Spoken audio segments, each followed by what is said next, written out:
Good evening. I hope you're all doing well. Today we're learning Maseches Nazir, Daf Chav Gimel. We're starting a fresh mission at the top of the page. We'll be learning a halachic sugya that will bleed into an agadata. Some well-known agadatas about the benos lot and avera lishma, doing things that are halachically wrong but for a grand purpose. And how does that equate with a mitzvah shelo lishma? We'll learn that sugya today as well. What? When the recording is off. Oh, okay, wow. Okay, I don't even know what you're talking about, but I'm excited. 3 lines down on Chav Gimel Lamed Aleph. Ha'isha shenadra b'Nazir, a woman who accepts Nazirus upon herself. And she was a little bit of a rebel, and she is drinking wine. She's like, Hareini Nazira, please pass the wine, Bori Priyagov, and takes a drink while standing on top of a kever. She's a little bit of a rebellious woman. So Harezes Sofeges is hard, but in Pasha, she's going to get Malkos. That's obvious. It's like an open pasuk in Chumash. However, Hafer Labaila, let's say, little did she know, but her husband already undid the Nazirus that she accepted upon herself. She did not know that shehefer labaila. So she took on Nazirus at noon.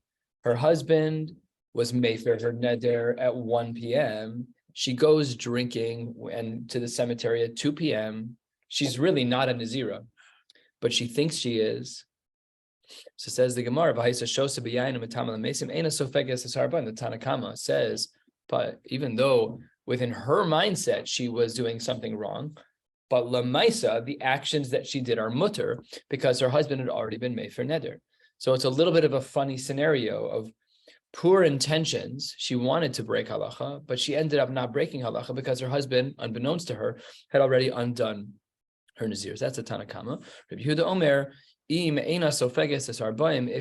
you are of the opinion that she shouldn't get malkos, Tispog, at the very least, you should get malkos that are makas mardus. We won't do ones that are midoraisa, but we will do ones that are midorabanan. And if you take a look at Rashi, about 6-7 lines down, there, the Rivan explains 5 lines down actually. Rabbi Yehuda Omer Tispog makas mardus im lo nischayva b'malkos min Torah. If she doesn't have a din doraisa of malkos to heloke makos midorabanan. Why? Why do we want to ensure that she has some malkos at all, some lashes? Kidei lehochicha shelo tehei mezida. We don't want a person to do these things on purpose. So what is she getting this rabbinic punishment for? Because she tried to break halacha on purpose. That woman needs makas mardus. So therefore, that's what the shita of Rabbi Yehuda in our Mishnah says. Okay, Tanu Rabbanan. We have a brisa that's quoted in Maseches Kedushin, Isha haferam v'Hashem yislach laha, that the husband will be mayfair and Hashem will forgive her. What is that pasuk talking about? Isha shahafer labaila hilo yada kasem medaber. This is the pasuk that explains our Mishnah, that the reason why a woman does not have to be sofeges es arbaim if her husband did the hafara is because she's not a nazir anymore. It's just not. Okay, it's poorly intended. If I take a knife and I stab what I think is a person, and it ends up not being a person, it ends up being an animal, so then I didn't kill anybody. So where does this learn from by Nazir? It's learned from this pasuk. Yes, it's correct that she doesn't get the malkos, but she does need some form of kapara because she did something wrong. When Rabbi Akiva would get to this pasuk of Isha haferam Hashem yislach laha, he would cry. If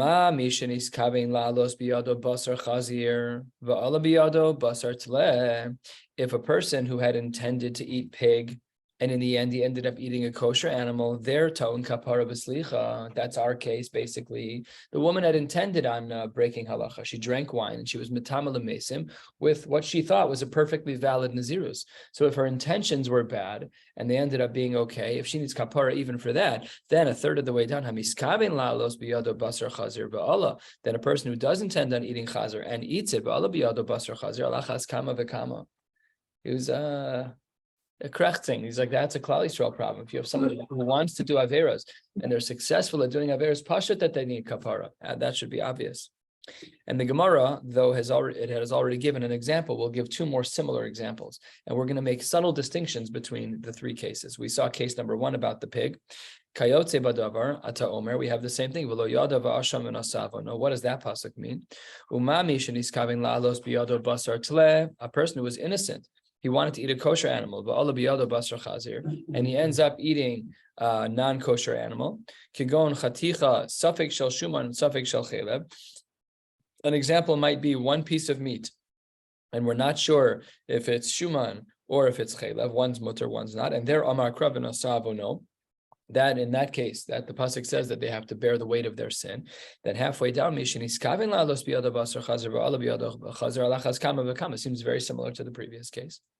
And Yisi ben Yehuda gives yet another example. Omer, the pasuk says, no, he understands this pasuk differently than the previous author. What is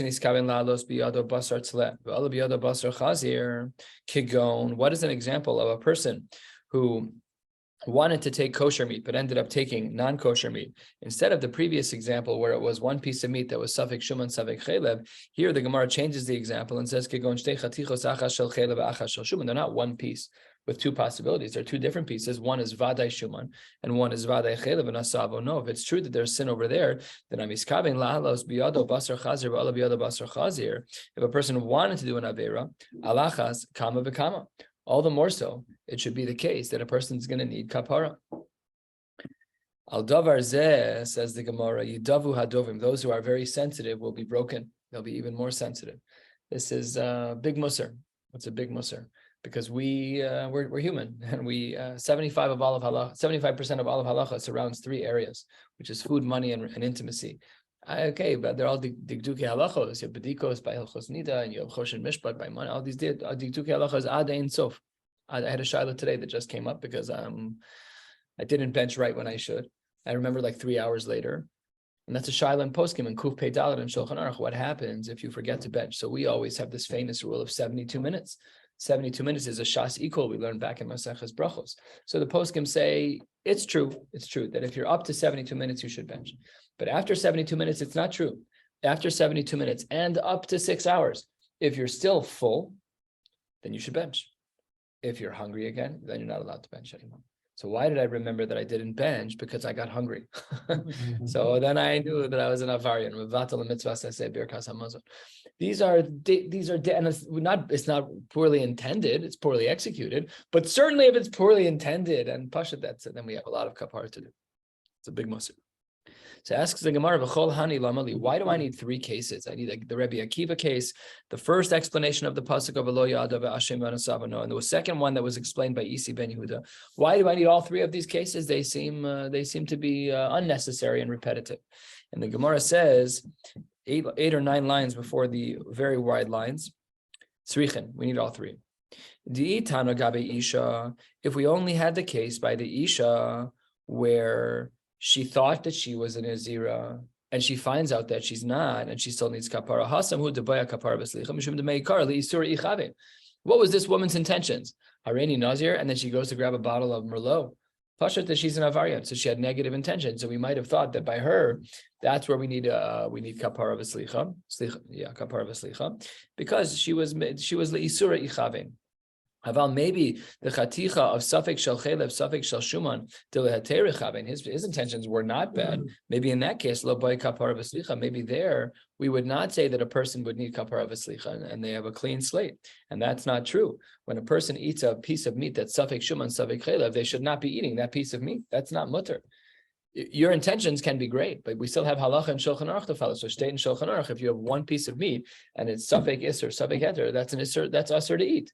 What is the isser to eat? That's a big machlokas, because we know we have in halacha this principle called safek d'oraisa l'chumra. So the Rishonim, this is a Gemara in Kedushin, in the Samachs, I believe, the Rishonim in this Gemara discuss whether or not safek d'oraisa l'chumra is a din d'rabanan or a din d'oraisa. What does that mean? I have a piece of meat that's safek chelev, safek shuman. 50-50 chance that it's going to be, that the food is isser. So if I eat it, what have I done? So according to the shita that says safek d'oraisa l'chumra is a din d'oraisa, mi d'oraisa, you're not allowed to eat the meat, and if you ate it, you're an avarian. But according to the shita that says that safek d'oraisa l'chumra is a din d'rabanan, that means that you're midirabanan, you're not allowed to eat the meat, but midiraisa you are. So that all of this is connected here. All right, and that explains a little bit of the tzricha, but not all of it. 4 lines before the wide lines, 2/3 of the way down. V'itmar hada. And if you're going to talk about this piece of meat with that suffix chelav, suffix shuman, aval isha dehafer la baila dehetera loti by kapar v'slicha. If we would have only had the second case where there was a suffix chelav, suffix shuman case, I would have said, well, in the case of the woman, there's nothing to talk about because even though her kavanas were bad, she never ended up doing an avera because she wasn't even a Nazir at that time. So therefore, we needed that case as well. So we understand why we need cases 1 and 2. V'itmar hani tarte. And if you want to say, okay, teach me cases 1 and 2, but don't teach me case 3, that's hava. It was not pasha that there was going to be any isser there. But when you're talking about 2 pieces of meat, we know for sure that one of the things you're consuming is going to be aser. There is no suffix that one of them is going to be aser. We might have thought that it's not enough bekapar v'slicha. Maybe you're chayv malkos. Says the Gemara kamash malan de lo shna, that this is a big chiddush. It's a big chiddush that we don't make a distinction between one piece of meat. That one piece of meat is suffix chelav, suffix shuman, versus 2 pieces of meat, one of which is shuman and one of which is chelav. That's a little bit mechudash, but that's what the Gemara seems to say, is that there's no difference between them. That brings us to the first very long line on Chav Gimel Amud Aleph. Let us continue. An agadata. Amar Rabbi Bar Chana, Amar Rabbi Yochanan. My dechsiv ki yisharm darchei Hashem et tzadikim yelchu bam, uposhim yichashlu bam. What does the pasuk mean that those who are Yisharim and Darchei Hashem, the tzaddikim, will go that way, and the poshim, the sinners, will stumble? So says the Gemara, a couple of answers. Mashal shnei bnei adam she'tzalu es pischeim. There's 2 people, and they roasted their korban pesach. Echad achlo l'shom mitzvah. One of them says, the reason why I'm eating this is not because it tastes good, but because the Chumash tells me that I have to do it. It's l'shem shamayim. Ve'echad achlo l'shum achila gasa. And the other person is a carnivore, and he smells the meat, and he says, this is incredible. You want me to bring a korban pesach? No problem. Easy mitzvah to do.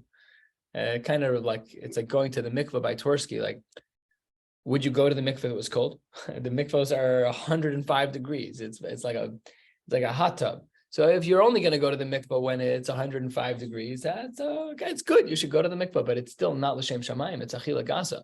But that's what the Gemara is saying here. Let's say that you have a person who does the korban pesach. One of them is the shum mitzvah, and one of them is the shum achila gasa. So the Gemara says something wild. Listen to this. Zesh achla l'shum mitzvah is in the category of tzadikim yelchu bam. If a person does the mitzvah of korban pesach, or any other mitzvah for that matter, and he does so for the sake of the mitzvah, that's in the category of tzadikim yelchu bam. V'zesh achla l'shum achila gasa uposhim yichashlu bam. If you do the mitzvah, you do it perfectly, other than the fact that your intentions are not gishmak. You're eating the korban pesach because you're a carnivore and because you love meat, and that's your intent. You're not really thinking about the mitzvah. You're in the category of poshim. Omar le Reish Lakish. Reish Lakish says back to Rabbi Yochanan, "Hi, Rasha Karisle. He's not a Rasha. If he's a Rasha for having ill intentions for a mitzvah, we are in deep trouble. I'll even ask this question. It's not a nice question, but it raises the point. When you put on tefillin, is it just mitzvahs anashim elumada that you can't not put on tefillin because you're so well trained, or are you fulfilling a mitzvah? They're both a mitzvah, but where's our brain? Where's the cup? Where's the head? So that's what the Gemara is saying here. But Reish Lakish says it's too far. You can't tell me that a guy who brings his korban pesach who happens to like meat, he's a Rasha. You can't say that. He says, "Hi, Rasha Karisle nihi delo ka'avid mitzvah min hamuvchar." You're right that if a person does this only to benefit from the meat, even though he's checking off the box of a mitzvah, you're right that it's not a mitzvah min hamuvchar, but still pesach miha ka'avid. Okay, but he still brought the korban pesach. You can't call the guy a Rasha. So therefore, Reish Lakish gives his own explanation of this pasuk that speaks about tzaddikim and poshim. Elamashal l'shnei bnei adam zo ishto ze ishto ve'achoso imo. His wife is in the room, and his sister is in the room. V'ze ishto ve'achoso imo. And then what happens? So there's 2 cases. There's 2 men with a husband and with a wife and a sister, and they end up sleeping with the wrong person. So the person who ends up being with his wife, that's tzadikim yelchu bam. Says the Gemara, this comparison is too sharp. Midami. These cases are not the same. Anan, the case that we're discussing is Karmin and Chada Derech. We're talking about only one pathway, which is the Derech of Tzadikim. We're not talking about choosing from two things. We're talking about choosing from one thing. And Hacha Shnei Drachim, and here there's two different options. That's not what we're talking about. So therefore, Ella says the Gemara, Mashal Lelot V'Shtei B'Nosab. And we're going to be discussing this for most of the rest of the day today. Really, this pasuk about Tzadikim and Poshim is talking about Lot and his two daughters. Mashal Lelot V'Shtei B'Nosab Imo. Hein Sheniskavnu L'Shem Mitzvah, the girls, the daughters, who were mechavin the shem mitzvah. Granted, it's usher to sleep with one's father, for a woman to sleep with her father, but it was the kavana was the shem mitzvah. So in such a case, they're begeder b'tzadikim yelchubam, which shows you who niskav that there's this principle of avera lishma, and who sheniskav in the shem avera, and Lot, who seemingly did something wrong. We're going to discuss what his crime was, because what's he supposed to do? He was not aware when this happened. The Gemara is going to ask that later. So he's in the category of Poshim Yikashubam. Asks the Gemara, how do you know that his intentions weren't her intentions? Maybe he knew what was going on, but he was maskim not because it's mutter, but because he felt that it was necessary, and it's an aver lishma. Says the Gemara, it can't be. Amar Rav Yochanan kol pasuk hazeh al shem avera nemar. The whole pasuk that we're about to analyze is all about averas. So what's the pasuk? It's only referenced here in the Gemara with two words of Yisalot, and I'll read the full pasuk here so that we have the appropriate context. The pasuk reads, Vayisalot es einav. Lot raised his eyes. Vayar es kol kikar hayarden kichula mashke, and he saw the whole plain of the Jordan, and it was saturated with water. Lifnei shaches Hashem es Sodom, before the destruction of Sodom v'Samora, kigan Hashem ke'eretz Mitzrayim bo'achatzor. It was a beautiful piece of land. So now let's parse out the pasuk. When the pasuk says Vayisalot, the word Vayisalot over here is connected to the word Vatisa eshes Adonav es eineha, which is the story of Yosef, and there we were talking about an avera. What does our pasuk mean when it says Esenav, that Lot raised his eyes? So that's Kihi Yashara Be'enai. This is discussing something from Shimshon, where Shimshon had said that he wanted to marry a Plishti woman, which was Asr. So the word Einav in both cases references another Isser. And pasuk had said Vayar by Lot. What does that mean? Vayar Osa Shechem ben Chamor. We see that word was used when Shechem laid eyes on Dinah, and he decided that he would violate her. And what does it mean as Kol Kikar Yarden? There too, Ki Be'ad Isha Zona Ad Kikar Lechem. This is the story that we know. That's not the story, actually. It's just a discussion in Mishlei, a pasuk in Mishlei, where a kikar is being used as a form of payment to a zona, which is also the kikar from our pasuk. So therefore, we see that Lot was not such a tzaddik. And the last part of the pasuk that we'll analyze is kichula mashke, which is part of our pasuk, which speaks about the land being fertile ground. And the pasuk in Hosea speaks about this of Elcha Acharema Ahavai Nosne Lachmi Umemai Tzrimu Pishti Shimonai V'Shikuyai, and this also is a negative connotation. So we see that the whole entire pasuk was Asr. So says the Gemara, it's great that you're giving me pshat in the pasuk that Lot's intentions weren't good, but at the end of the day, 3 lines from the bottom, V'Hamenas Anis, he wasn't in control. That first night, the older daughter, the Bechira, got him drunk, trash drunk, and he did not know what had happened until the morning. So the Isser happened when he had no yediyas. When she slept with him, he didn't know what was going on. So says the Gemara, Tana Mishum Rabbi Yossi bar Rav Choni, Lama Nekud Alvav of Uvikuma Shel Bechira. Why is it that we have dots on the Torah of Uvikuma Shel Bechira when the older daughter was intimate with her father, with Lot? Lomar shebeshachva lo yada. Lot did not know what happened that night. That's true. But when he woke up in the morning of Al Bekuma yada, then he realized what had happened. And then what happened the next night? You can't hold him accountable for the Bechira, for what happened with the Bechira. He had no control over that. He was a complete ones. Says the Gemara, you're 100% right. But nafkamina de lapanya achrina. But when it comes to the next night, where the daughters pull out a barrel of wine, lo iboyel mishtei chamra, then you got to know, you got to be careful. So here the Gemara is saying that that's why Lot was considered to be uposhim, even though their intentions were golden, his intentions were not golden, and his intentions were totally fine as it related to the first night when he was with the Bechira. But when he was with the Tzira, he should not have had anything to drink that night because he knew what was going to happen. Bottom line of Chaf Gimel Amud Aleph. This pasuk is found in Mishlei. The pasuk reads Ach Nifsha, the brother who had sinned, Mikirias Oz. And then the pasuk on the top of the next page reads,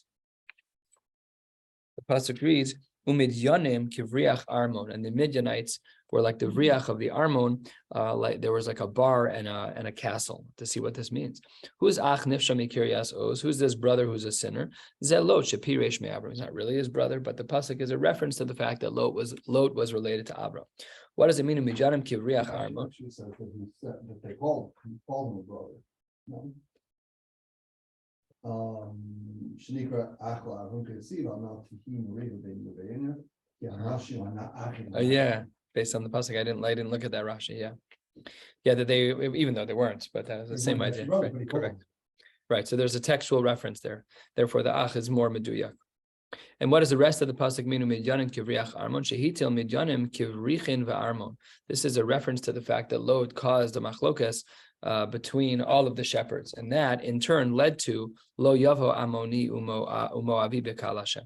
So he was held accountable for that, and that's what the pasuk is saying the second time over, that Lot was not perfect in this space. And 4 lines down on Chav Gimel Amud Beis, we'll be going to the Mishnah on the top of Chav Daled Amud Aleph. Is today Thursday? No. That's good. But my heart just sunk for a second there. It just Dorash Rava, B'Tamer of Yitzchak, My Dechsiv L'Ta'avaya Vakesh Nifrad V'Chol Tosheh Yiskala. What does this pasuk mean?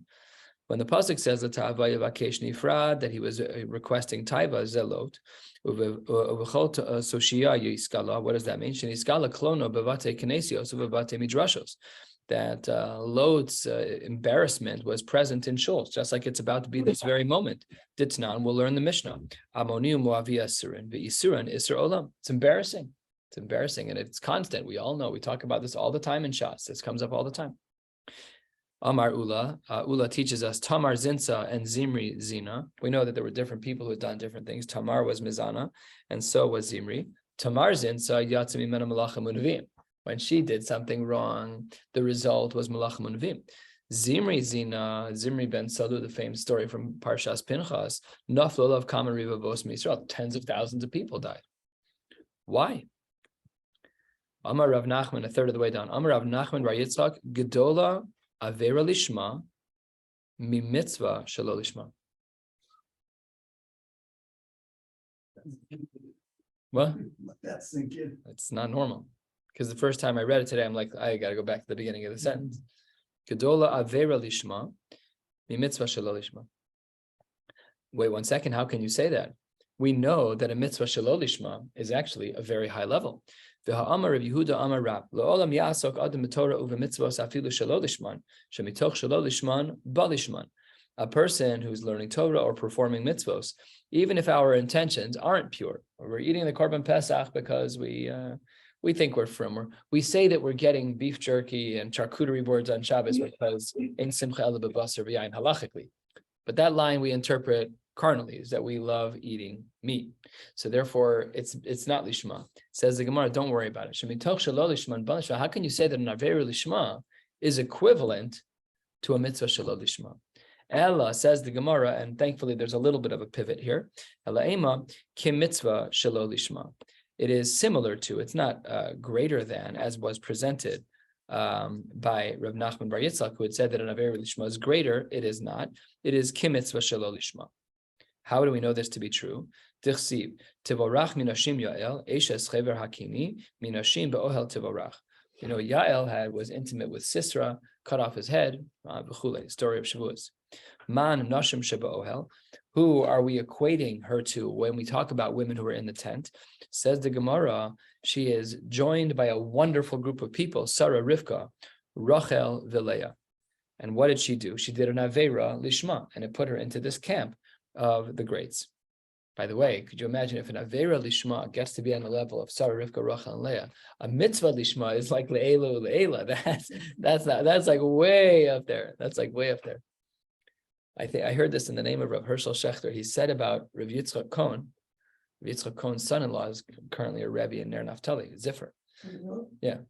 So Rav Yitzchak Cohen is he's a Baal Musar Charif. If you've ever been in YU, just say So he's plugged in to like a 220 outlet. He is so powerful.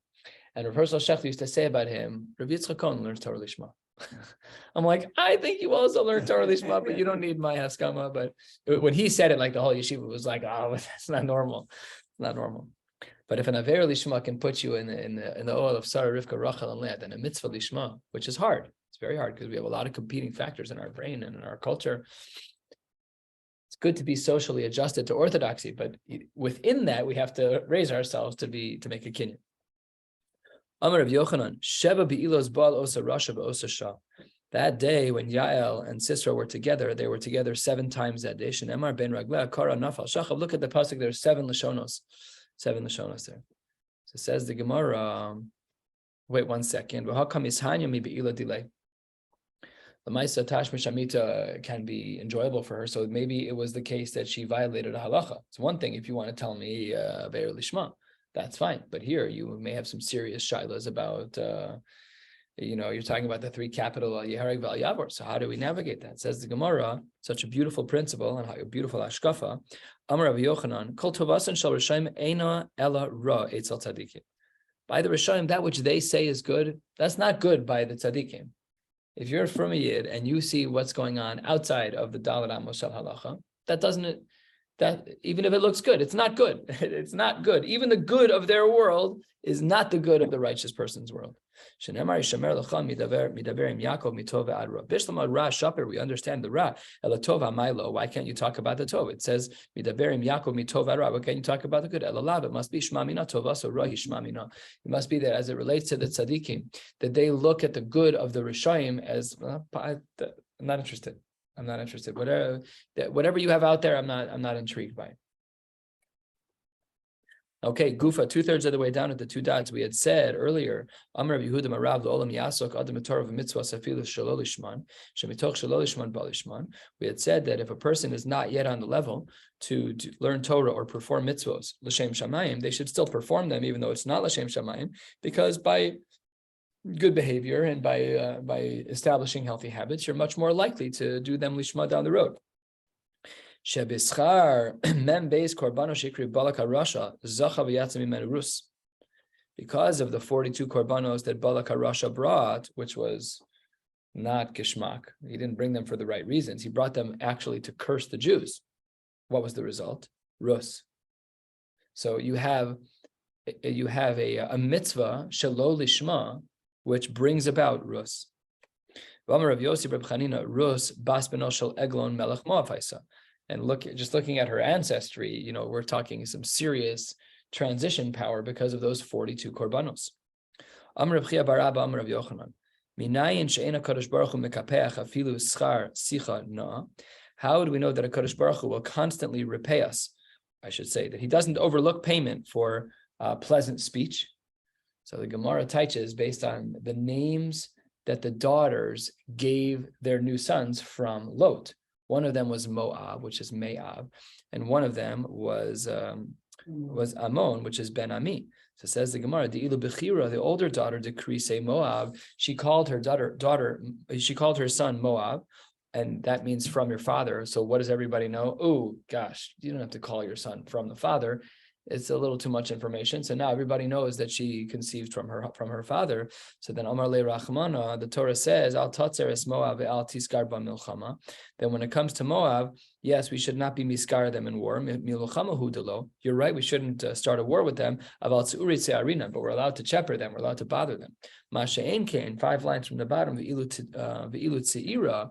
But the younger daughter was a little bit more delicate in her language, Dekrise ben Ami, and she did not say that her son was named after her father in a specific way, Moab, but rather Ben Ami. He's from the people of Moab. It's a little bit more general.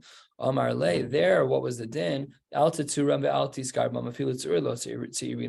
the people of Ammon, there, we're not allowed to do anything. We can't even shepherd them. So because of the delicate language, the delicate choice of words, we see that there's a big distinction.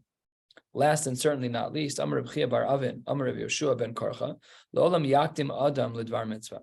A person should always try to do the mitzvah first. Shebischar laila achas shekadmesa bechira l'tzeira, because the bechira, the older daughter of Lot, she began this Aver Lishma before the Tzeira.